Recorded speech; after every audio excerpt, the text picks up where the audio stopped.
Wow, and here we are at lecture number 10, Samuel and the Davidic covenant.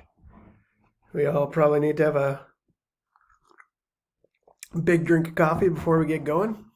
You ready? All right, then.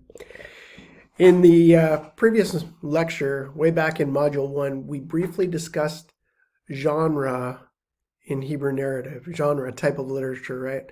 A quick review of this discussion is warranted as we now enter into the books of Samuel and the books of Kings. A mistake that modern readers of the Bible often make is to presuppose a type of genre onto the biblical text.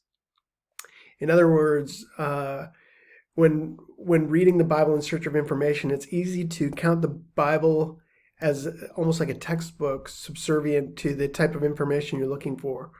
For example, say you open the Bible to 1 Samuel or to 1 Kings specifically to learn more about the order of the crowned kings and how each one rose and fell in power. You're really looking at the Bible as almost a history book, and you're seeing it in the genre of history. Maybe you open up to Judges to know more about how the Israelites failed in their covenant to God. So in this case, you might be looking at the Bible or the book of Judges more as a theology text and less as a history text. Which is it? Is it a history book? Is it a theology book? We know obviously we're going to be coming on poetry, wisdom literature. What is this Old Testament? Well, it's important to understand that it's many of those things and many of them at the same time. So it's important also to understand that a reader's bias can always sneak in based on their own agenda. And that's something that any interpreter of the Bible, any Christian reading the Bible needs to be aware of. We often bring our own biases to bear on the way that we read the Bible. We read the Old Testament if you're a Christian, and I'm presupposing that many of you taking the course because you're students here at Greenville are at least coming from a Christian background and are hopefully a practicing Christian or maybe a practicing Christian. You read the Old Testament from a Christian perspective, or we often are guilty of that, looking for what we want to find about things that relate to the New Testament and the way we understand God in the New Testament. We're guilty of that. So that's important to just understand that. The reality is that the Bible contains a unique genre of narration that's often a combination of the modern genres that we separate out. When the Bible recounts a historical event, specific history is not always the primary goal. When defining a relational term or dynamic or some characteristic about God, theology is not always the primary goal. As we've discussed before, we must learn to tune our ears into Hebrew style of narration and prose. Those who are in support of the Deuteronomic history that we recently discussed are also in search of how to go about understanding and reading the text. As we turn our attention to 1 and 2 Samuel, you may notice that some historical accounts don't exactly match up with what we will be reading later in the class. When this happens, keep this understanding of genre in mind. Sometimes they don't exactly match up because there's something else that is being tried, that is trying to be portrayed by the authors in the actual historicity. So the authors may not be primarily concerned about history in the way that we're concerned about history. And that's really important to understand, because we, with our rationalistic Western mindsets, we're always trying to get to the bottom of what actually happened historically. And that may not have been the complete intention of those original authors. So with that in mind, let's take a look at Samuel, the two books of Samuel in the Hebrew Bible. They're one scroll. So let's take a look at Samuel and what it holds. So we just got out of the period of the Judges, and you'll see that on your timeline. And we're now entering the time of the monarchy, or the period of the kings in Israel. Samuel, the person, not the books, but the person Samuel, is the last of the judges. And he was a good judge. But the people eventually approached him because um, they had enemies on all sides, attacking them, attacking the tribes. All of the other nations around them were ruled by kings. And again, remember that the story of these people doesn't happen in a vacuum. And so the people approach Samuel and they demand a king so that they can be on equal footing with the surrounding nations. The major political powers, such as Assyria, are starting to become a big deal and a big threat. And so that's important.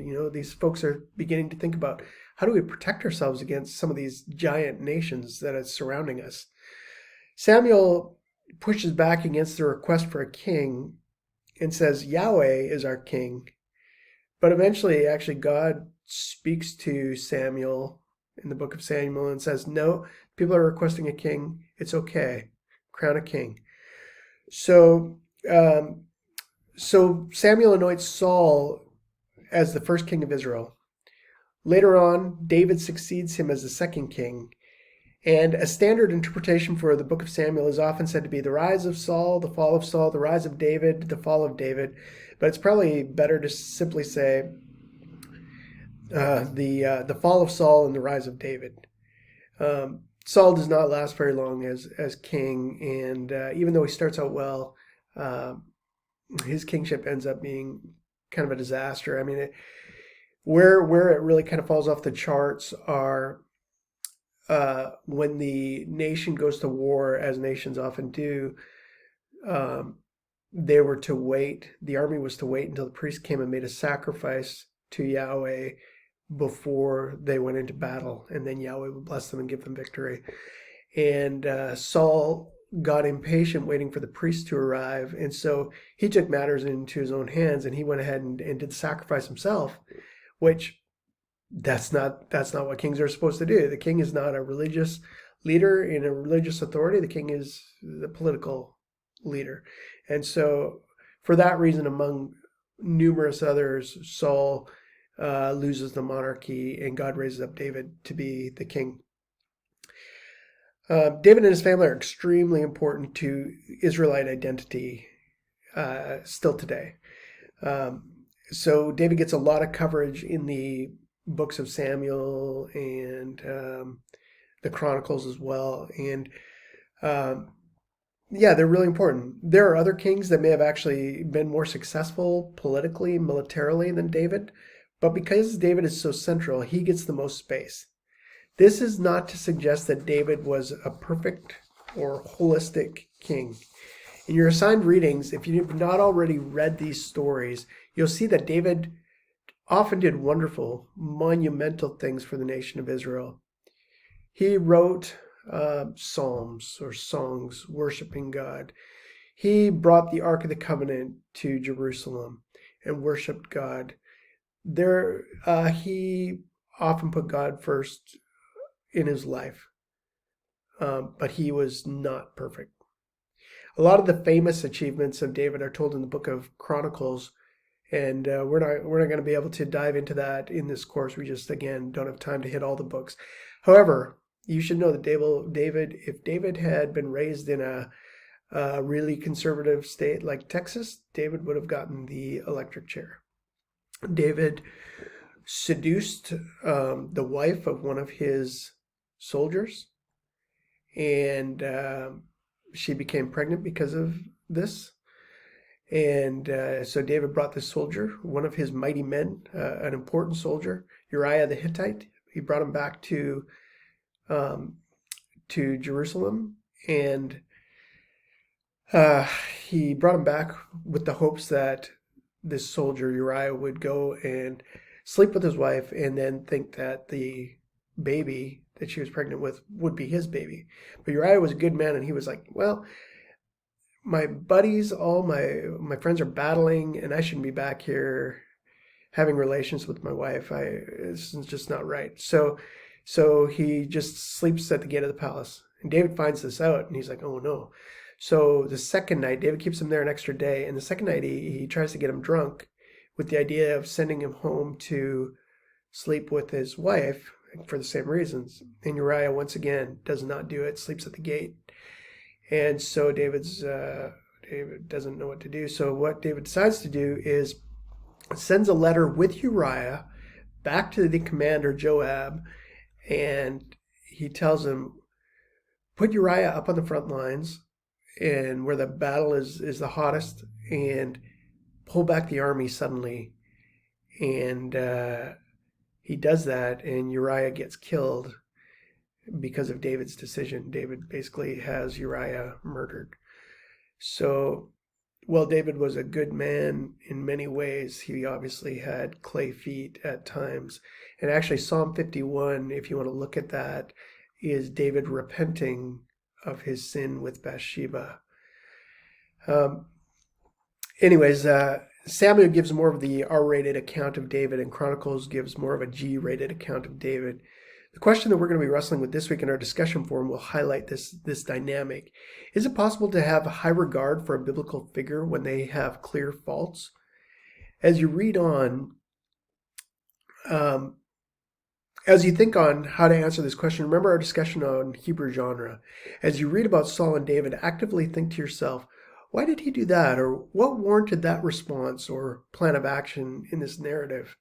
Hebrew narrative is written to reward that type of active reading. So you're called to an active reading. The Davidic covenant as dynasty. So one of the largest reasons David is held so highly in the Jewish tradition is his relationship with the covenants. Much like Abraham and Moses, Yahweh forms a covenant also with David. So go ahead and look at your biblical covenants handout that's in the course documents folder, and we'll briefly unpack this. In terms of review, the Abrahamic covenant was familial. Moving forward, whoever had Abrahamic faith was a part of the family of God. Following this covenant is the Mosaic covenant. This covenant was national, as is outlined, and it outlined the guidelines required to be a part of the nation of Israel by way of the Ten Commandments and also the Mosaic Law. Now that Israel is determined to be under a monarchy, Yahweh steps in again and forms the Davidic covenant. This covenant is dynastic in nature and functions under the umbrella of both the Abrahamic and the Mosaic covenants. From here on out, the king is required to live and rule under the stipulations of the Mosaic covenant and is expected to be an Abrahamic believer. So this covenant provided a perpetual ruling dynasty for the nation that grew out of the Abrahamic family. Like before, as you read about this covenant in 2 Samuel chapter 17, be on the lookout for how God desires to continually rebuild the relationship between himself and his people, again, beginning with the events of Genesis chapter 3. All right, I will see you next lecture.